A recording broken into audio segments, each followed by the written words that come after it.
My, what manner of place is this? A path to redemption? Or a road to damnation? Hard to say, for your journey is just beginning. What would suit the occasion? The words to a lullaby, perhaps. The mouse smiled brightly. It outfoxed the cat. Then down came the claw. And that, love, was that. They do know how to write them in Cormier, don't they? Well met, I am Raphael. Very much at your service. Charmed, I'm sure, in more ways than one. We should have a chat, you and I, but not here. This quaint little scene is decidedly too middle of nowhere for my tastes. Come.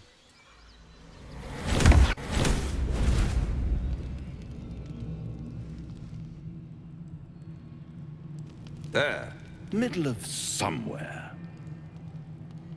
I don't like this at all.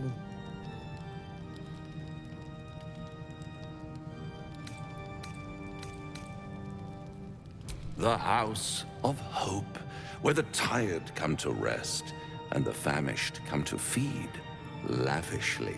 Go on, partake, enjoy your supper. After all, it might just be your last.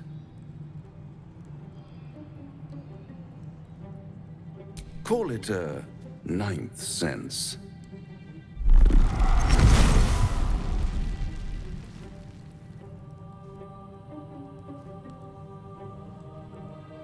What's better than a devil you don't know? A devil you do. Fuck. A Cambion. Am I a friend? Potentially. An adversary? Conceivably. But a savior? That's for certain. Come now. Why play hard to get when you're in deep over your tadpoled head? One skull, two tenants, and no solution in sight. I could fix it all like that.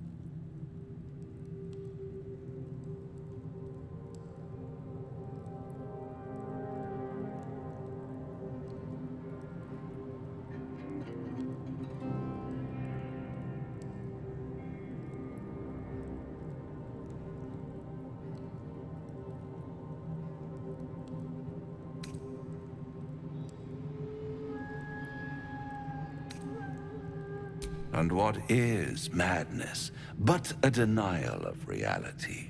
Still, I have a feeling you'll change your mind before it's changed for you. Try to cure yourself, shop around, beg, borrow, and steal.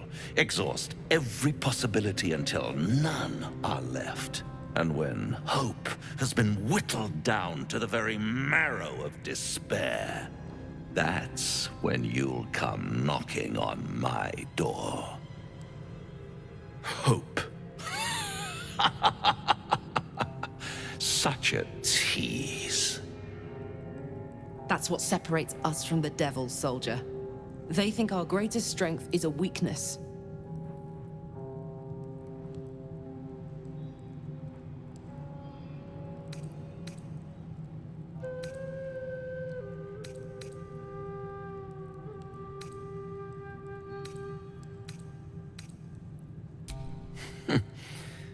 I've always wondered what a laughing mind flayer sounds like.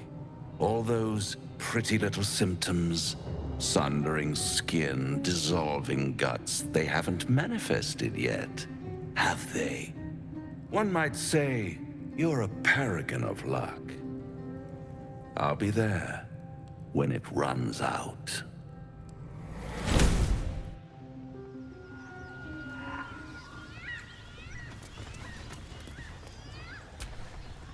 Bloody hells. Literally. Just when I think I've got a grasp on our dilemma, a devil shows up. No matter. We've dealt with every other oddity thrown at us lately. We can handle this one too.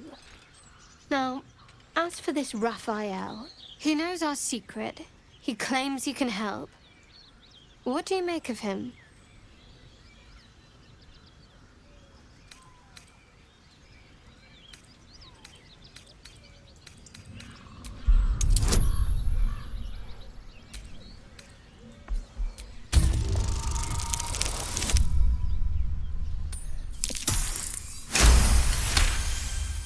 Anticipation. She is testing you somehow. About Raphael.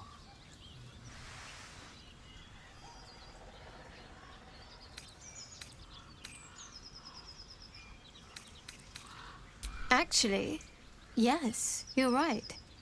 Very intuitive. Clearly the devil was trying to sow doubt among us. I know people who work much like our new acquaintance does. You don't need a scourge or a rack to break people. Fear and self-doubt are sufficient. When actual pain comes, the victim's already done the heavy lifting for their torturer. There were no right answers with that devil. He was toying with his food, us. Perhaps you didn't.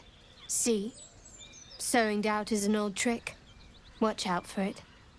And for Raphael.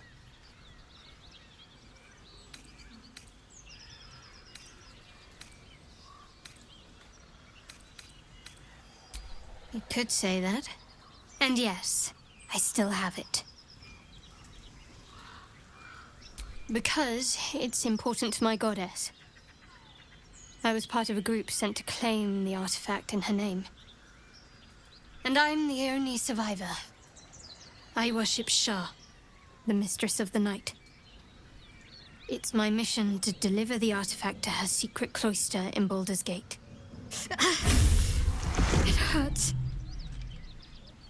Now that you have the truth, please don't make a big fuss about it.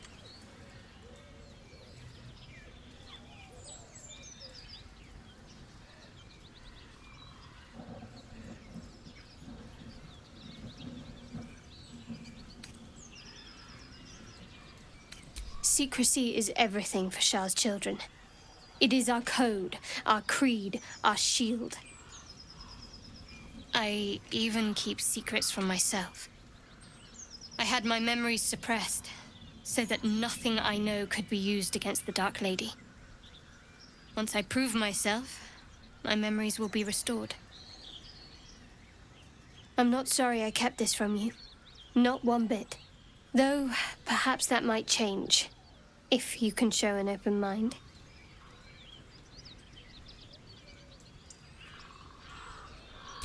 All right.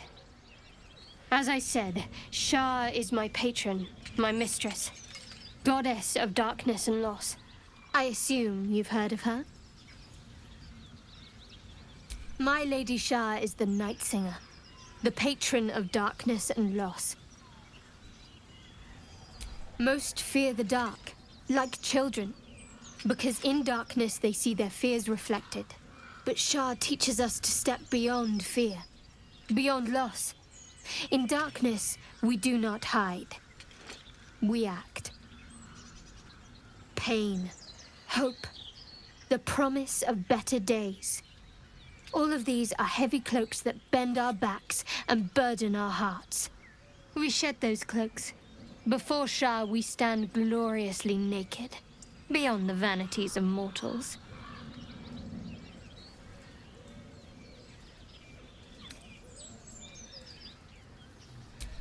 We tear down the lies the world is drunk on. the institutions they trust, the so-called gods they worship, the lives they cling to.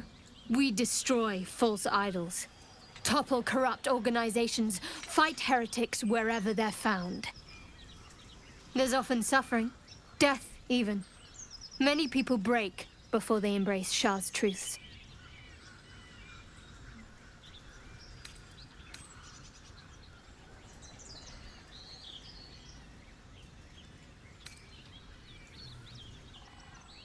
Curious. Most are afraid of my lady. I think I did well by joining you. Most agreeable company.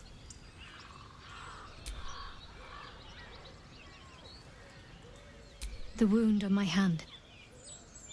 It never quite heals. And sometimes it causes terrible pain to rip through me. It's my burden, though, from Lady Shah. I can feel her influence somehow.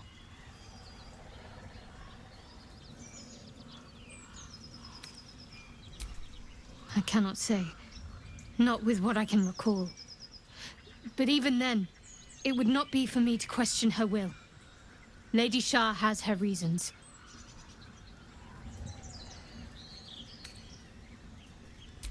It's difficult to say.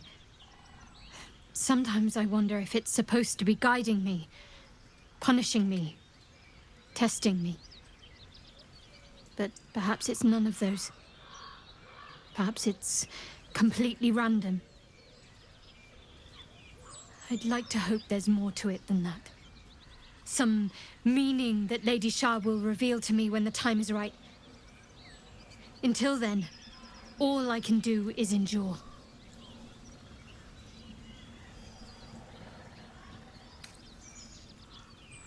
It's less difficult than you might imagine, when you can't remember life without it. Pain is sacred to followers of Lady Shah. Pain will give way to loss and then to the peace of her eternal darkness. You can tolerate a great deal of suffering so long as it has meaning.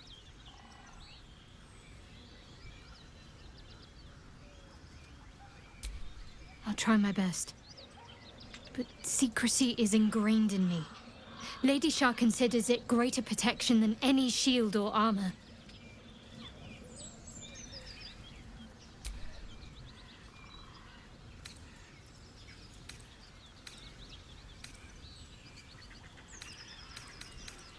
You already know my biggest secrets. What more can you ask?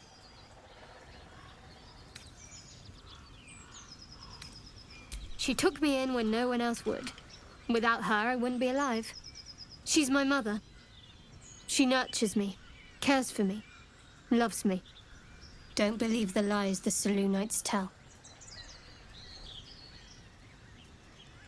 What, besides my life's calling and the greatest problem I've ever faced? Well, I like night orchids and can't swim. Is that the sort of thing you meant?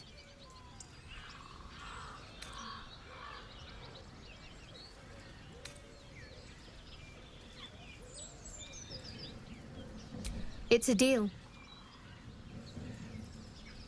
No, I can't. Quite literally, I mean. With my memory suppressed, I can't betray Shah's secrets. But I can't remember much of myself either.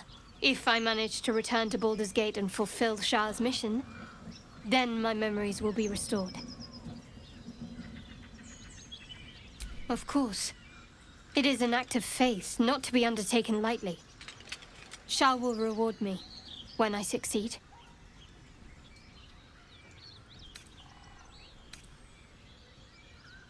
Fine. What's on your mind?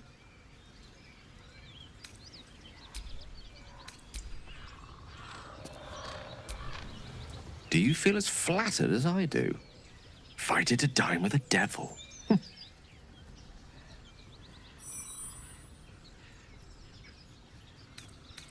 Believe me, that was a devil's equivalent of serenades and roses. Don't let his bluster fool you. All that talk of desperation merely illustrates his own. I think he wants something from us, badly. And in that knowledge lies our opportunity. Our souls. but I suspect that's but his opening offer. Let me play the devil's advocate. The man is too eager. Do not dismiss his offer out of hand. If there's one quality all the denizens of the Hells embody, it's ambition. A quality they share with many humans, come to think of it. I'm the foggiest. But, based on the evidence before us, we can make certain deductions as to why he sought out our merry band. Fact one, there's something very strange and very powerful about our tadpoles. Fact two, a devil offers to take it away. Devils aren't known to aid mortals out of simple kindness. Whatever Raphael wants, we must be the key to getting it, along with our tadpoles. So, I say for now, we wait. If I'm right, Raphael will seek us out again, and when he does, there's a mighty bargain to be made. Remember his Cormyrean rhyme? Down came the claw. Perhaps we should start growing our nails.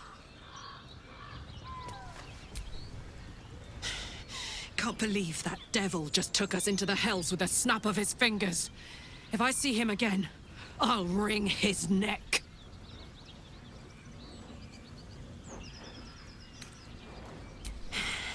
I knew I liked you. Raphael was his name, right? He's trying to lure us into a game he knows we can't win. I'm not playing. Glad you're not either.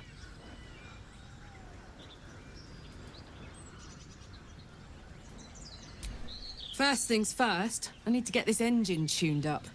Thing's powerful, but it's been feeling volatile ever since I left the Hells. Can't be too hard to find an infernal mechanic round here, right? We were both part of Zariel's inner circle. Her by choice, me by force. In the grand scheme of things, I'm inconsequential to Zariel. Sure, I've got the engine, but I wasn't even her strongest fighter. But she favored me like a child favors a captive pet. Mizora envied the attention, I suppose. I'm sure when Zariel gave her the order to hunt me down, Mizora was delighted. I don't know. You'd think she'd have more important things to do. Devils and their pride. No kidding. The fighting, the chaos, the betrayal. It had the makings of a good stage show, but I did not want to be one of the players.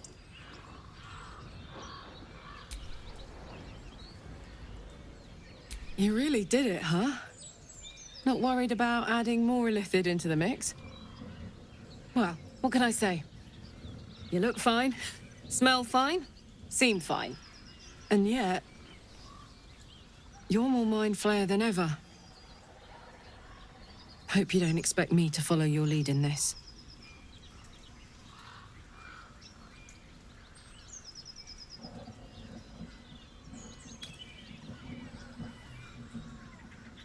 Do they?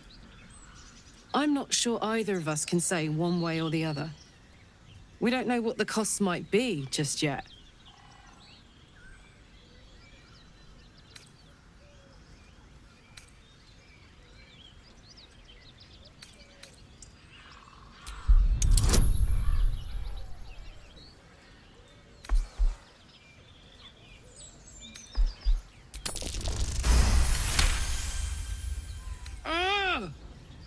How do you do that? Always making sense when I least want you to. Fine. I'll keep an open mind, all right? I can promise that much. Now, are we done here?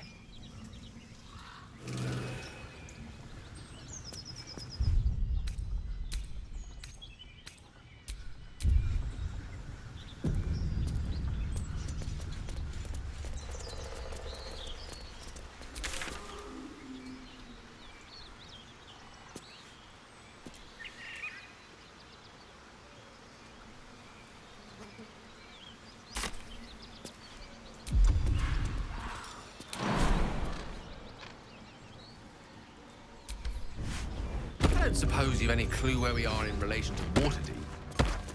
From this distance between Elturel and Baldur's Gate, I'd say a long way away. Ah. That will make getting word to my mother rather tricky. My condition likes being ignored as little as I do.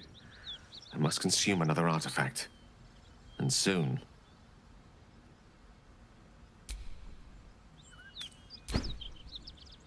Thank you.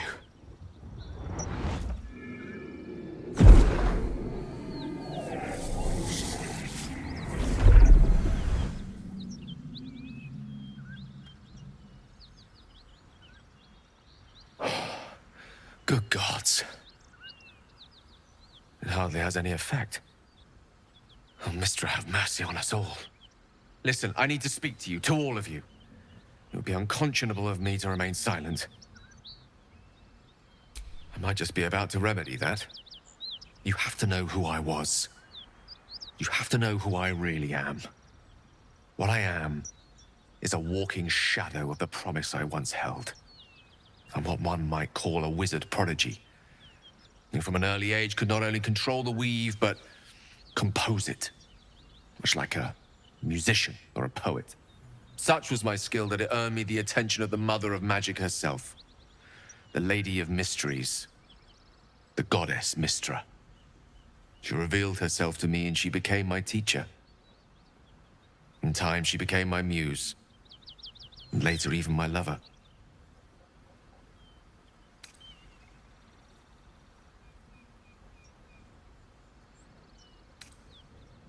Oh, yes. We enjoyed each other's company. Body, mind, and soul. But even so, I desired more. You see, no matter how powerful a wizard we mortals can become, we never scratch more than the surface of the weave. Mistra keeps us in check. There are boundaries she doesn't let us cross, yet every time I was with her, I stood on the precipice, gazing into the wonders that lay beyond. I sought to cross her boundaries.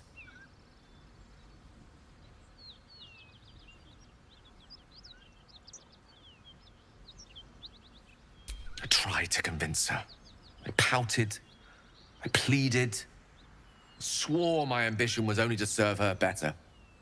But she only smiled and told me to be contented. But inconceivable as it seems to me now, I shared a bed with a goddess, and yet I wasn't satisfied. So I sought to prove myself worthy to her instead.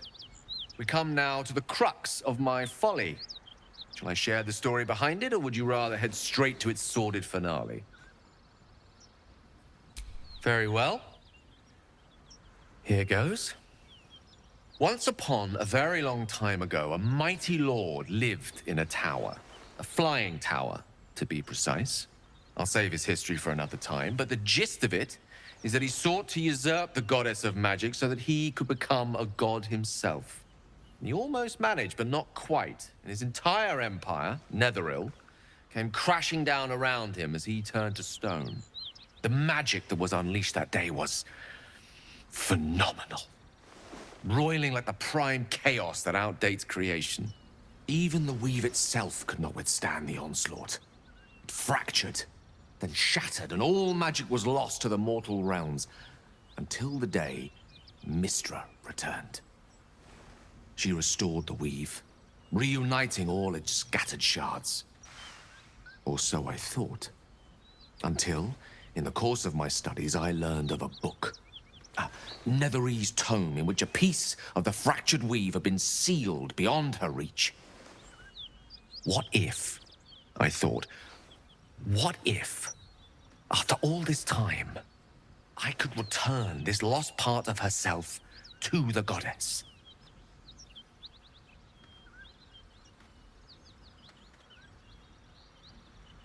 The answer was to try. And the outcome was to fail. I was certain that this deed of raw power, draped in romance, would convince Mistra to take me by the hand and welcome me into her hitherto forbidden domains. I was mistaken. I obtained the fabled book and took it into my study. As for what happened next... Here. Place your hand over my heart. Let me show you.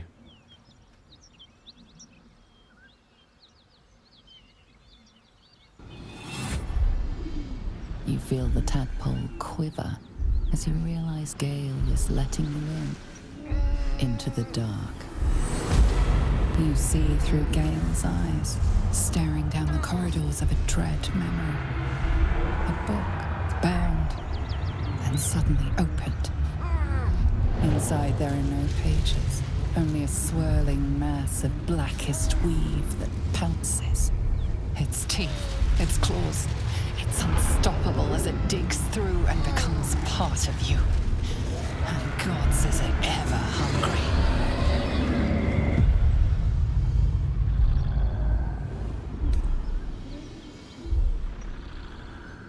Thankfully, the moment I absorbed the fragment wasn't enough to kill me outright. It was only the beginning.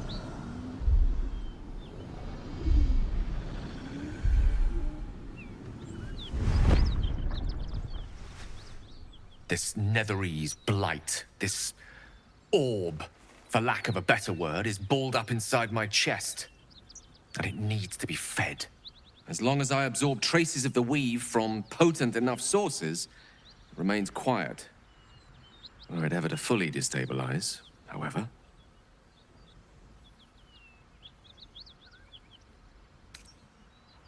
Rather worse, actually. I will erupt. I don't know the exact magnitude of the eruption, but given my studies of Netherese magic, I'd say even a fragment as small as the one I carry, it'd level a city the size of Waterdeep.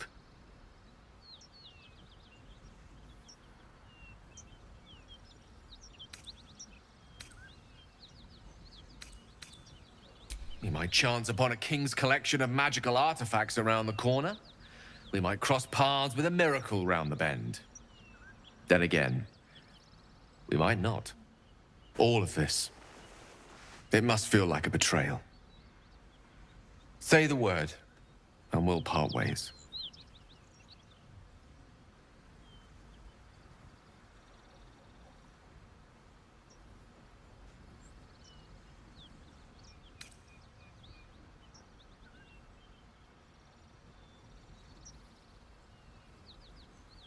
That is a great relief.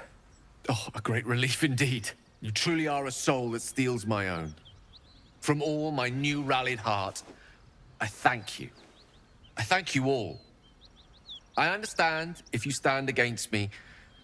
I'm humbled if you stand with me. Either way, I will do my best not to let you down. I stand at a precipice, but if you do not give up hope, neither shall I. I'll fight. I'll resist as long as I can. Now, even I am tired of the sound of my own voice. Let us venture forth.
Risen like that road, dragon destroyed closed the due road. to inclement weather.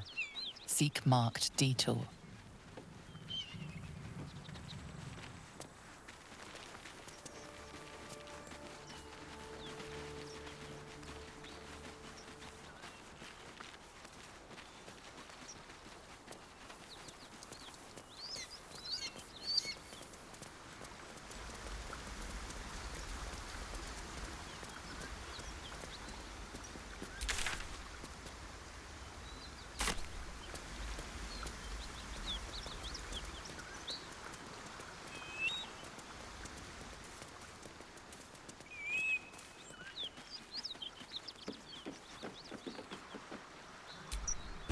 Still warm to the touch.